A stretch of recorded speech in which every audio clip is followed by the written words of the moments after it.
Today, we're planting potatoes, and it's about time. I'm excited. Let's go.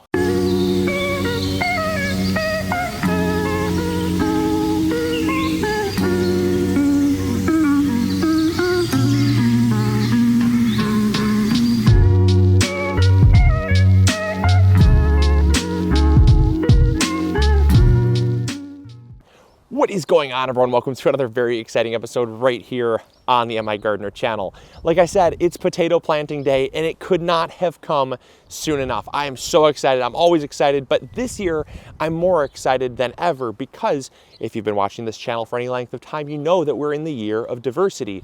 And the year of diversity is our ongoing mission to find biodiversity in every single vegetable category. That means not just going with the standard 3 that we always go with. That means finding the most unique, the most diverse, and just experimenting with what is out there and available to us as gardeners that you would never find in your local grocery store. So in this box here, I have 14 varieties of potatoes. Those are all going to fit in one raised bed, just this one raised bed. And that's because we're planting high density or high intensity, as it's come to be called. High intensity gardening is one of the best methods that I have found for getting the most bang for your buck out of your garden beds. It requires having very fertile, very rich, very loose soil. But because of that, because we have it, we can plant a whole lot closer together. And the potatoes are one crop that really don't mind being crammed that close together. As long as you have deep enough soil and the soil is fertile enough, they won't compete for space and they won't compete for nutrients, and so they do fine. So I'm going to go through the 14 varieties here. This is actually 15 pound, roughly about 15 pounds, this total package here. So each package of potatoes is about a pound.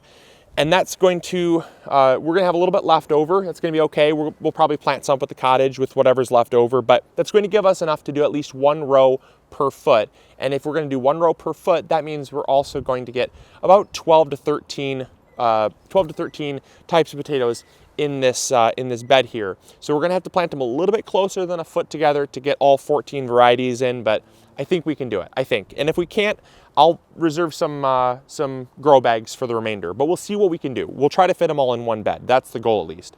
So the first one that we have here is called Nuclear Organic Irish Cobbler. Now you might be wondering, nuclear, what does that mean? Well, we also have something in here called pre-nuclear. And what that basically means is the pre-nuclear versions are ones that are the original genetic material. They've not been tainted in any way. They are actually genetic clones taken from tissue culture. This means that there's been absolutely no cross-pollination. Nothing has ever changed. It is the exact that it's always been. So pre-nuclear is very expensive, and for a pound, it was about $19, but it was the only way I could get my hands on some really incredible varieties that you just won't ever come across. But this right here is just basically, nuclear means your average variety. This is just your standard. It's pretty inexpensive. This was like $9 for this pound, but they are organic as well.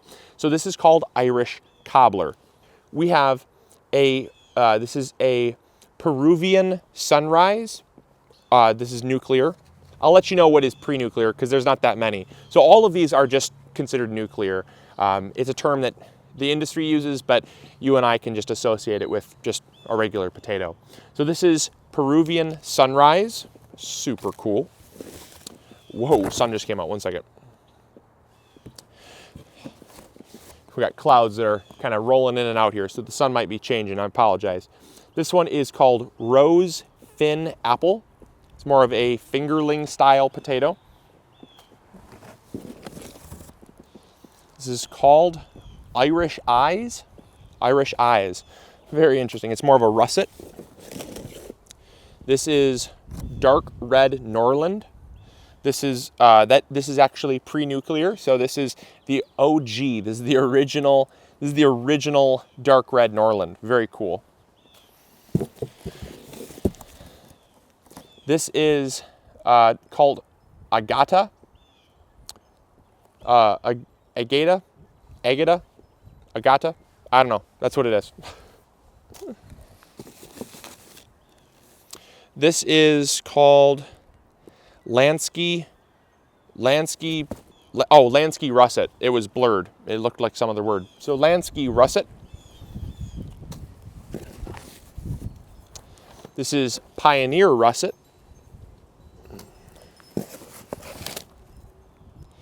Carob.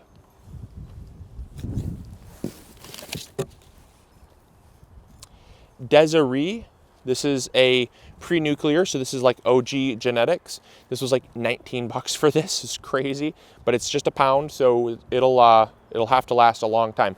Oh, and by the way, too, the pre-nuclear are very small potatoes. They're very, very small. They'll produce larger potatoes, but the pre-nuclear tend to have just smaller tubers for seed potatoes. Purple Majesty, always got to grow that.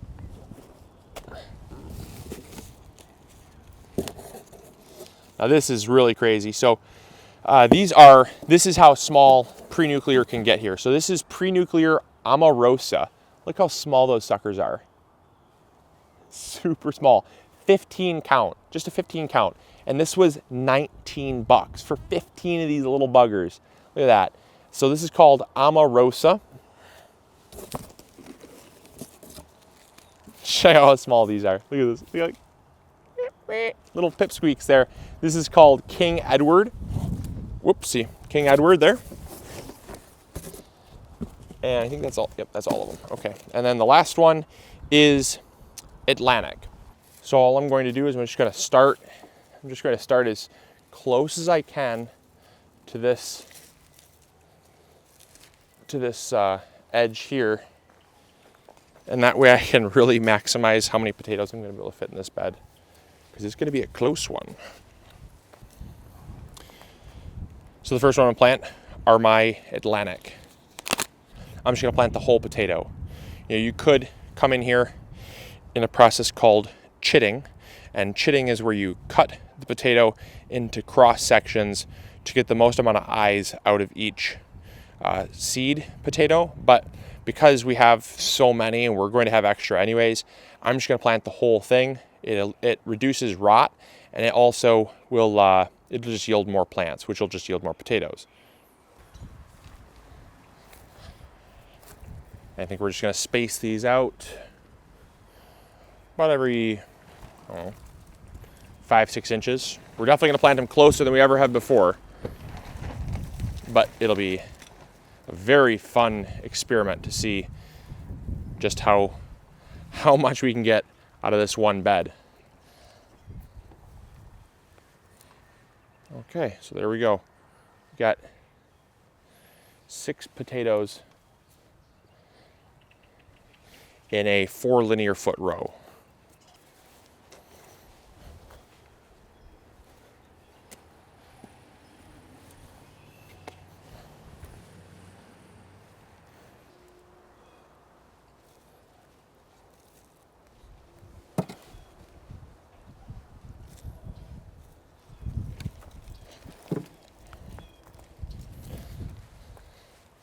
And the next variety we're going to plant is called Malau, or Malau.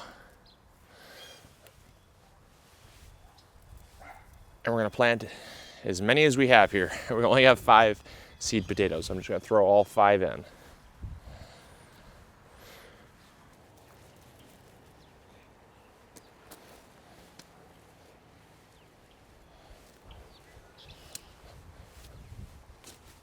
I know the question is going to come up, why are you planting so early? Well, because you can plant potatoes 2 to 3 weeks before your last frost date. And the reason why I'm doing that is because our last frost date is in about 2.5 weeks. And it's going to take about 3 weeks for the potatoes to get established, get a root system, and then emerge. And even if we do have weather that is below freezing, the potatoes are underneath the soil for at least another 3 weeks. And that means that they're going to be well protected from the insulation that the soil provides. So I'm not worried at all, and neither should you. The sooner you get them in the soil, the better, because they take about 90 to 100 days to mature. We are making pretty good progress though. I mean, if I don't say so myself, I mean, we've got only about a quarter of the bed done, and we've got 3 varieties finished. So that'll get about 12 varieties in, we're right on target. So I'm hoping for about 12 or 13 varieties in this bed. Alrighty, just wrapping things up. I'm just raking in a little bit of trifecta into the top 1 inch of soil here. Just raking that in so that as the rains come and as the potatoes grow, they're going to come in contact with that nice nutritious layer of soil, and it's going to just really give them a great head start. It's just got a lot of nutrients and trace minerals and everything that the plants need to grow up strong and healthy. And it's also going to really help to just re-amend the soil, because potatoes take a lot out of the soil. Potatoes are very heavy feeders, so I like to always give them a real good amount of nutrients wherever I plant potatoes, because they can certainly do a number on soil quality. So I did fail you a little bit when it comes to my spacing. I might have been also a little bit over optimistic with how much I thought I could plant in the bed. So we have 12 linear feet, and I thought if I got about 12 inches every row, just about a little bit less than a shovel length, I could make them all fit. But I ended up with 3 varieties. I still have the Pioneer Russet, I still have the Peruvian Sunrise, and I still have the Carob. So I've got these 3 different varieties here, and I think what I'm just going to do with them is I'm going to put them in some grow bags. The grow bags did so well last year, and I don't have any problem with them.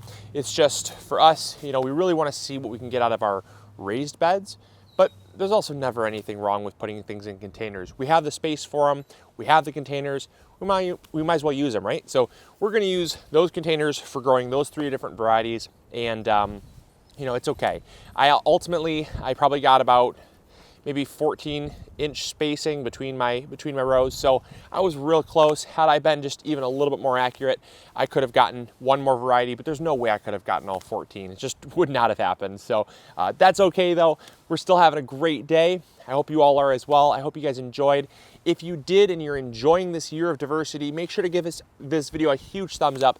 It really helps spread our videos around to more people that could use them. And I'll tell you what, it's one of those things that, a lot of people, they say, what good does a thumbs up do? Well, it does a lot when it comes to YouTube's algorithm. They love seeing thumbs up, and I shouldn't have to ask for a thumbs up. All of our videos are always free. We do these videos for you.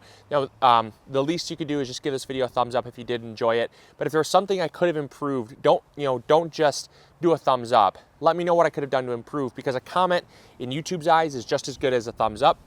They just want to see some level of engagement. So if we're going to keep growing this channel, getting information out to people that need it, and helping the world grow big or go home, it requires your help. So anyways, I hope you guys enjoyed. I hope you guys are growing potatoes this year. Let me know the varieties that you are growing in the comments box below. I'd love to know. And as always, we'll catch you all on tomorrow's episode. Grow big or go home, guys. Bye.